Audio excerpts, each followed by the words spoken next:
Nofap and letting go of even thinking about it. Like basically not being watching all this Nofap videos and stuff. Like Nofap videos are good to watch, but like I'm trying to speak about more about letting go of it and no longer seeking it because there's other things that's more important than that. Like celibacy, like monks do celibacy, and that's very important for me. Like I've always, well, not always, but I've recently, most of the time for at least 3 years, I've thought of being a monk, but I'm not going to a monk place, just like myself, practicing myself, just like how you practice of all these things like NoFap and all these other things that comes up that you have to practice, especially shadow work, which I talk about a lot, shadow work, because I don't believe there's any point of stopping anything because trauma is what causes addiction, and addiction doesn't just go away by you quitting. It's still going to be inside your. Still, there's going to be that thing that's inside you just caused you to go for watching pornography or smoking or drinking or whatever it is, to escape. That's basically your shadow, your dark side. Basically, that's what's inside where everybody hides. Like the Chinese say, there's always that. There's two masks that every person wears. One mask for the public and one mask when no one's looking. Where in the home, and that's your shadow. That's the part that you try to deny yourself as that person. That's why you feel guilt and shame when you're around people because you know who you are. Your conscious knows who you are. Unconscious knows what you are. But you know what you are. That's why there's shame and guilt, and you're embarrassed of people knowing that side of you. You're trying to be perfect, right?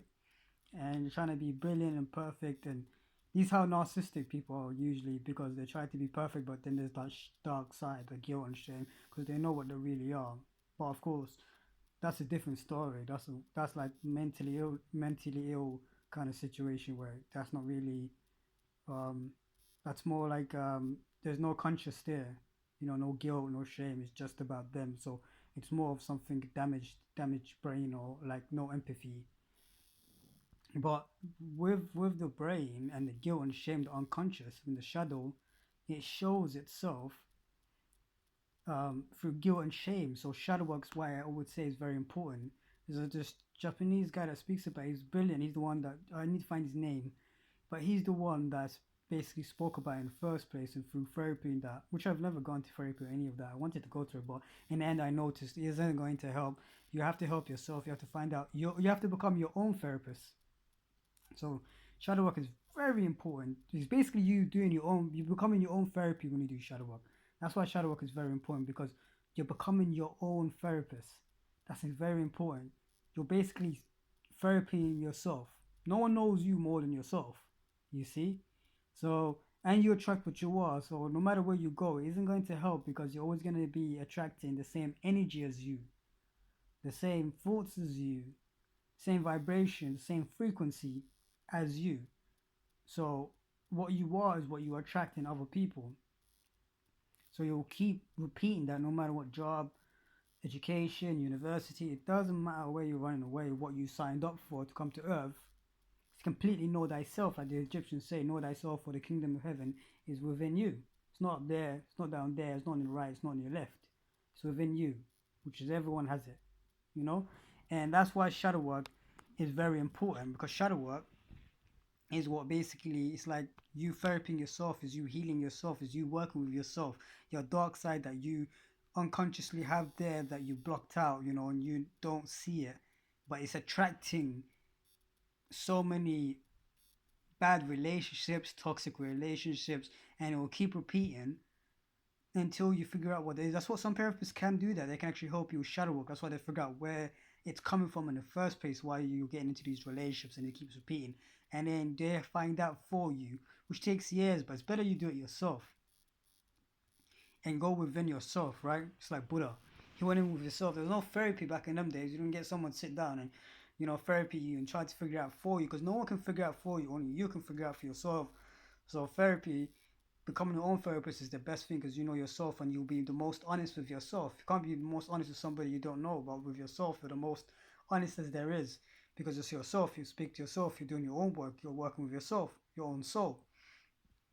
So it's very important to shadow work, and then to let go of nofap, to let go of just become celibate. That's it. Just look at it as celibate, but to let go of it. No longer think about it. Focus on other things. Focus on what you want to do in life. Focus if you don't want to do anything in life at the moment and you want to take a break, because you focusing on yourself doing the work, it's more than you looking outside for things to keep you busy. Because keeping yourself busy, it's another distraction from going within. And healing yourself. That's why it's so important. So you have to do shadow work. You have to be still. Be still. Feel the emotions, feel what comes up, not to become a workaholic and try to run away from it, to try to collect money and think, okay, if I make this kind of money, then I'll be happy. Nothing's going to make you happy until you go within. That is the job, that is your main work, is to go within and feel everything that's within yourself, to heal all the emotions, so you no longer attract any more of these kind of things anymore. So you can be free from attracting toxic environments, toxic situations, toxic relationships, repeating cycles will keep repeating until you go within, until you find out what it is, why it keeps repeating. Keep going in, keep going in, and keep feeling it, keep finding out the patterns and the repeating patterns from childhood.